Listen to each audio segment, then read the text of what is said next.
Before we begin, like this video, share it with someone who loves haunting vampire romances. Comment your thoughts below and subscribe to the channel so you never miss a tale of timeless love and dark destiny.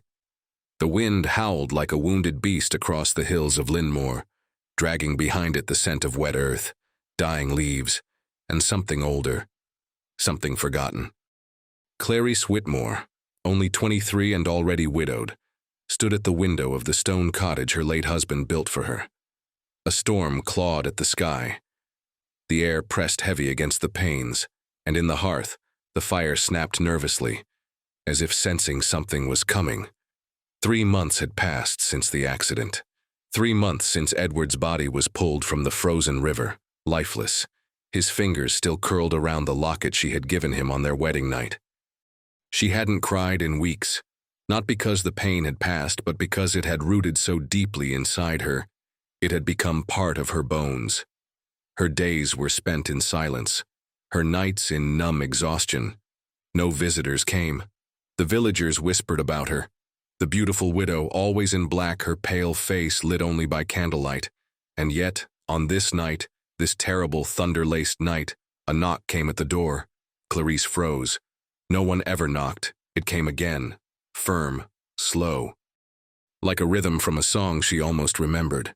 She approached the door cautiously, her fingers tightening around the candle holder. "Who is it?" she called, voice steady despite the tremor in her chest. No reply. Another knock. Against every sensible instinct, she opened the door, and there he was, a man, tall, drenched, cloaked in black. His face was obscured by the hood, but the moment he looked up, her breath hitched. He was beautiful. Not in the way of charming village boys or brooding noblemen. No, his beauty was carved from something ancient. Cheekbones like marble, skin pale as snowfall, and eyes that glowed faintly beneath the storm, as if mourning the very night itself. I was lost," he said, voice like velvet laced with smoke. "I saw the light." Clarisse blinked. "Come in. You'll freeze out there." He stepped inside, and the wind died behind him, as though the storm itself bowed to his presence. Clarisse led him to the fire. "You're soaked. Let me get you something dry." She returned with one of Edward's old coats. It hung awkwardly on the stranger's lean frame, but he accepted it with a gracious nod. "Thank you," he said. "My name is Alaric." She hesitated. "Clarisse." Their eyes met, and for a moment time thickened. She couldn't explain why her pulse quickened, why her breath caught.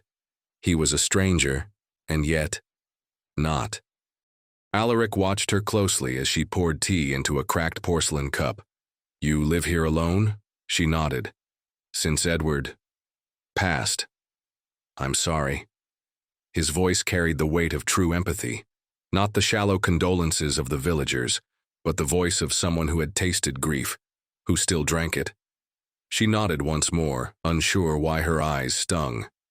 "I didn't think anyone came this far into the hills." "I don't usually," he said, "but I was drawn." "To the cottage?" "To the light," he said softly, but something in his gaze told her that wasn't entirely true. They sat in silence for a while. Clarisse watched the shadows play across his face. There was an elegance to him, something refined, otherworldly. But behind it, sorrow, deep, endless, and oddly familiar. "You look as if you've known loss," she whispered.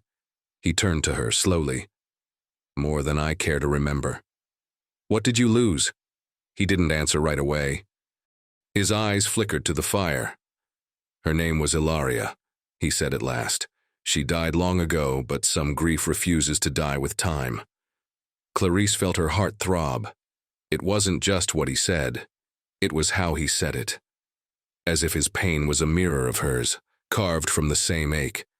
"I'm sorry," she murmured. He smiled faintly. "You remind me of her." She looked away. As midnight crept closer, the storm outside dulled into a misty drizzle. "I should go," Alaric said, rising. "You can't," she replied instinctively. Not tonight, the hills are dangerous in the dark. He looked down at her as if weighing a truth she couldn't see. It wouldn't harm me, he said gently. But if you'd allow it, I will stay. She nodded. Not because she feared for him, but because, for the first time in months, she didn't want to be alone. She prepared the guest room, laid out linens, placed a candle on the nightstand. When she turned to leave, Alaric was standing in the doorway. I won't hurt you, he said quietly. The words should have frightened her, but they comforted her instead. I believe you. And then, something unexpected happened. He reached out, slowly, and brushed a strand of hair from her cheek. His fingers, cool as river water, lingered there for a heartbeat too long. Their eyes locked. And Clarisse, still draped in grief, still haunted by memory, felt something stir inside her chest. Not pain, not fear, but the flicker of something long buried. Desire. That night, she did not dream of Edward. She dreamed of a garden under moonlight, of blood-red roses, of a man waiting in the mist, and a voice whispering her name as though he had spoken it for centuries. Clarisse awoke before dawn. The fire in the hearth had turned to ash. The wind had gone still. Outside, the mist pressed against the glass like a patient ghost. She sat up, heart beating steadily, not from fear, but from something stranger. She wasn't alone. Not in the house. She had invited him, but not in her chest either. Something had awakened, something soft, unsettling, and warm. She rose, wrapping a shawl around her shoulders, and stepped into the hallway. The candle flickered in her hand, painting long shadows across the walls. The guest room door was ajar. Alaric wasn't inside. She turned, startled, and nearly dropped the candle when she found him standing in the corridor, silent as a statue. I didn't mean to startle you, he said. Clarisse swallowed her breath. You move quietly. He tilted his head. I walk gently through other people's grief. They sat together at the kitchen table. She boiled water for tea. He watched her hands, graceful, but worn from months of solitude. Every movement she made was small, deliberate, as if afraid to disturb the silence that filled her world. You don't ask many questions, she said, pouring into 2 chipped cups. I've found that those in mourning prefer silence to sympathy. Clarisse looked up. Then you understand mourning very well. Alaric offered a faint smile. I understand its taste, its weight, its permanence. She nodded slowly. Edward was the only man I ever loved. And yet, he said gently, he wasn't the last person who will love you. Her hand trembled. What makes you say that? She whispered. Alaric looked at her for a long moment. Because I can feel it, in the air around you, in the way your soul fights the stillness. Clarisse laughed, bitter and breathless. My soul, it's broken. No, he said, it's sleeping. Their eyes met, and for a moment Clarisse felt exposed, as if he could see beneath her skin, past her ribs, into the part of her that had died with Edward, and yet somehow still pulsed, waiting. Who are you, really? She asked. Alaric. But what are you? He didn't flinch. Instead, he rose and walked to the fireplace, kneeling to stir the embers with an iron rod. Sparks jumped. I am a man, who once lived as men do, he said. I loved, I lost, I changed, and I paid a price for trying to cheat time. Clarisse's voice was low. Are you telling me you're... He turned slowly, the firelight catching his eyes. And there it was again, that faint, unnatural glow. Not violent, not monstrous, just endless. I've lived many years, he said. And you've grieved through them all. He nodded once. Until now. Clarisse stared into her cup. This should terrify me, she said. But it doesn't. Because your soul remembers, Alaric replied, even if your mind does not. What do you mean? He walked closer. I have seen you before, Clarisse. Not in this lifetime, not in this body, but your voice, your scent, the sorrow in your eyes. I knew them long ago, in another time, another life. She stood abruptly. That's not possible. No, he said. It isn't. And yet, it's true. She stepped away, her breath shaky. You think I'm someone else? I think, Alaric said, that fate doesn't forget. And it brought me to your door not by accident, but because it knew I had unfinished sorrow. And so did you. Clarisse's hands trembled. Outside, the mist thickened. Inside, her heart raced. You should go, she whispered. He nodded slowly, his eyes dark with regret. If that is your wish, it is. But as she closed the door behind him and leaned against it, she realized something horrifying. She didn't want him to leave, and worse, she didn't want to forget what he had said. That night she tried to sleep, but her dreams returned. The garden again, the roses. Only now, she saw a man standing in the mist, arms outstretched. And when he spoke, it wasn't Edward's voice she heard. It was Alaric's. And he whispered not her name, but Ilaria. The next morning, the mist was still there. It hadn't lifted, not from the hills, not from her mind. Clarisse moved through the cottage like a ghost of herself. She didn't eat. She barely drank. Her hands trembled whenever she tried to pick up a teacup or open a window. She couldn't stop hearing it. Ilaria, a name she didn't know, a name she dreamed of, again and again. By the second day, she could no longer sit still. She ventured outside, her boots sinking softly into the damp earth. The path to the woods behind the cottage had long been overgrown, yet her feet moved as if guided, not by reason, but by instinct. As she walked, flashes returned. A stone bench, a rose-covered archway, a man, pale, handsome, sorrowful, his arms around her, his kiss like flame. Her heart pounded. Not from fear, from recognition. She found herself at the edge of a clearing where wild roses grew, and stopped. There, amid the thorns, half buried beneath ivy, was a rusted iron gate. She had never noticed it before, or perhaps she had simply forgotten. Something inside her shifted. Clarisse dropped to her knees, brushed the ivy aside. Etched in the iron, in letters long faded, was a name. Ilaria. She staggered back, her breath torn from her lungs. It wasn't a dream, it was a memory. She had been here before, not as Clarisse, as her. That night she did not lock the door, and just past midnight he returned. He did not knock this time. She opened the door before he reached it. Alaric stood in the mist, unmoving. He looked at her, not with hunger, not with hope, but with something deeper. Restraint. I shouldn't be here, he said. Then why are you? Because I felt you remember, he whispered. Clarisse stepped back, allowing him inside. They stood by the fireplace again, but there was no distance now. She turned to him, searching his face. You said her name, in my dream. He nodded. She was everything to me. She was light in the centuries of my darkness. She saw the man behind the monster. And he looked away. I couldn't save her. Clarisse's voice cracked. Was it me? Alaric said nothing, but his eyes answered. She reached into a drawer and pulled out something small, something she had found among Edward's things, though she never understood why he kept it. A pendant, gold, oval, with a red rose engraved. Alaric's breath caught. She wore this. Clarisse nodded. Then so did I. They sat in silence, side by side, their hands inches apart on the stone windowsill. Why me? She asked at last. Because I never stopped loving her, he replied. And when you opened the door that night, I knew it wasn't a chance meeting. It was a second chance. But I'm not her, Clarisse whispered. No, he said. You're more. You're both. Then, slowly, cautiously, he touched her hand.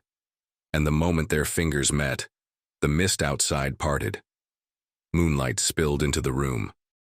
Clarisse leaned into his shoulder, her eyes wet. I'm scared, she confessed. So am I, Alaric said. Because I've waited lifetimes for you. And I don't know how to begin again. They didn't kiss. Not yet. But in the silence, in the firelight, in the slow thrum of something eternal reigniting, they didn't need to. The following day, Clarisse returned to the iron gate. Alaric walked beside her in silence. He didn't ask where they were going. He already knew. His presence calmed her, yet something beneath the surface buzzed like a storm waiting to break. The gate groaned open. Beyond it lay a forgotten garden, overgrown, choked by vines, but still alive, just like the memory that had begun to bloom inside her. They moved slowly through the path. Wild roses coiled up broken statues. A shattered fountain lay under a blanket of moss. The stone bench from her dreams waited beneath a canopy of thorns. And at the center, hidden beneath dirt and time, a grave. Clarisse knelt, brushing away leaves and dust. The name engraved in the stone struck her like a lightning bolt through her ribs. Ilaria Voss, beloved, betrayed, bound to eternity. Alaric knelt beside her. "I buried you here," he said softly. "My enemies tore you from me, and I could not save you. So I buried your body, and cursed the years that followed." Clarisse traced the letters. "I don't remember the pain," she whispered. "Only the love." Alaric turned to her. "That's all that ever mattered." They stayed there until the light began to fade. Clarisse leaned against him, the cold earth beneath her knees, and for the first time in her life, or any of her lives, she felt safe. "You never turned me," she said suddenly. "No," he replied. "You never asked, and I never dared." She looked up at him. "And if I asked now?" His face darkened with sorrow. "It would bind you to me, forever, through blood, through time." "I think I already am," she whispered. That night back in the cottage, the fire burned brighter than ever. Alaric stood by the window, his silhouette sharp against the silver light of the moon. Clarisse sat in Edward's old chair and felt no guilt, no confusion, only clarity. "I have lived in mourning," she said, "but I'm ready to live again." Alaric turned slowly. "Then come to me." She stood, walked to him. And when his arms wrapped around her, the breath left her chest, not from fear but from knowing that this moment had waited lifetimes. His lips found hers, cold at first, then fire, the kind that melted centuries. He pulled back, breathless, his voice barely a whisper. "If I turn you, there's no return. I'm not afraid." "But I am," he said. "I couldn't lose you again." "Then don't," she said. "Stay. With me. As I am. As we are." A tear slid down his cheek. "I will." But outside the cottage, hidden in the shadows, someone was watching. A figure cloaked in darkness, eyes gleaming with envy. For not everyone was ready to let Ilaria, or Clarisse, go. And not all enemies stayed buried. It began with a sound, a single crack in the glass of stillness they had built together. A feeling Clarisse couldn't shake, like the air had grown colder, tighter, more watchful. The wind no longer sang through the hills. It whispered. And it whispered a name she didn't recognize. But Alaric did. The next evening, Clarisse found him standing in the old rose garden, his eyes lost in the grave of Ilaria. "There's someone here," she said softly. "I know." His voice was hard, hollow. She reached for his hand. "Who?" He didn't look at her. "A vampire, one of the old ones. One of the few who still believes your soul belongs to the bloodline that killed you." Her throat tightened. "Why?" Alaric finally met her gaze. "Because your soul carries power, Clarisse. It always did, even before we met in that other life. Some believed you were a key to breaking the curse of the immortal blood. And you. I only believed you were mine." That night, she couldn't sleep. The mist crept up the windows like breath against a mirror. And just before dawn, she woke with a jolt, the scent of roses in the air, and something burning. She ran to the window. The garden was aflame. Alaric was already there, pulling back vines, fighting the fire with bare hands, unafraid of the flames. Clarisse screamed his name and ran to help, but he turned. "Go back. No, I won't leave you. Suddenly, a figure stepped through the smoke. He was tall, pale, his hair silver like ash, his eyes empty as the grave. "Hello again, Ilaria," he said. Clarisse froze. The stranger tilted his head. "Or should I say Clarisse now? It matters little. That soul of yours will always belong to us." Alaric stepped between them. "Leave her." "You kept her hidden, Alaric," the stranger said with venom. "But now that she's awake, we all feel her again." He turned to Clarisse. "You don't even remember what you are, do you?" "She remembers what matters," Alaric growled. A fight broke out, not of fists but of force. The stranger lunged, faster than Clarisse could follow, and Alaric met him mid-air. The impact cracked the ground beneath them. Their movements were blurs of rage and blood. Clarisse cried out, reaching for the pendant around her neck. The rose locket. As her fingers closed around it, a surge of heat flooded her chest. The fire stopped, the wind screamed, and time itself seemed to hold its breath. A blinding light erupted from the pendant. The stranger recoiled, snarling. "No, not again." Clarisse stood firm, though her knees shook. Her voice was clear. "You will not touch me." She stepped forward. "Because I am not yours." The stranger hissed and vanished into mist. Alaric fell to his knees, bloodied, shaking. Clarisse ran to him. "I'm here," she said, cradling him. "You used it," he whispered. "I don't know what it is," she said. "It's your memory," he breathed. "Your true self. The last piece of Ilaria that never faded." She pressed her forehead to his. "I'm not just her. I'm me. And I choose you." The morning after the fire, the world was still. The garden, though scorched, still held the scent of roses. The grave of Ilaria remained untouched, guarded now not by stone, but by something far stronger. Choice. Clarisse sat at Alaric's bedside. His wounds were healing, slowly. Though immortal, the battle had taken more than blood. It had taken part of the sorrow he had carried for centuries, and given him something in return. Peace. When he awoke, his eyes searched for her. She smiled. "I'm here. You should be afraid," he said weakly. "You stood between two monsters." "I didn't see monsters," she replied. "I saw grief and love and a soul worth fighting for." Alaric reached for her hand. "I've waited lifetimes to be forgiven." "You were forgiven the moment you loved without asking to be loved in return." Tears welled in his eyes, and for the first time since the night they met, he let them fall. Not for Ilaria, not for the past, but for Clarisse. Weeks passed. The villagers began whispering again, this time not in fear, but wonder. The young widow no longer wore black. She walked the hills in soft colors, her hair unbound, her eyes alive. She did not deny the stories. She did not explain them either. Some said she had been seduced by death and returned with life in her hands. Others said she had simply learned to love again. Both were true. One evening, beneath the rose arch now rebloomed with new blossoms, Alaric waited with a ring forged from the silver that once bound him. "Clarisse Whitmore," he said, voice trembling like the wind through leaves, "will you spend this life and whatever comes after, with me, not as a ghost, not as a memory, but as the woman who chose love when fear was easier?" Clarisse smiled. "I will." They kissed beneath the stars, no longer bound by curses, no longer haunted by past lives, but grounded, whole, and human, even if one of them was not. Grief can bury us, but love, real love, unearths us. Sometimes the soul remembers what the mind forgets, and in that remembering, we reclaim not only the past, but our future. If this story moved your heart, please like the video, share it with a romantic at heart, comment your favorite chapter, and subscribe to the channel.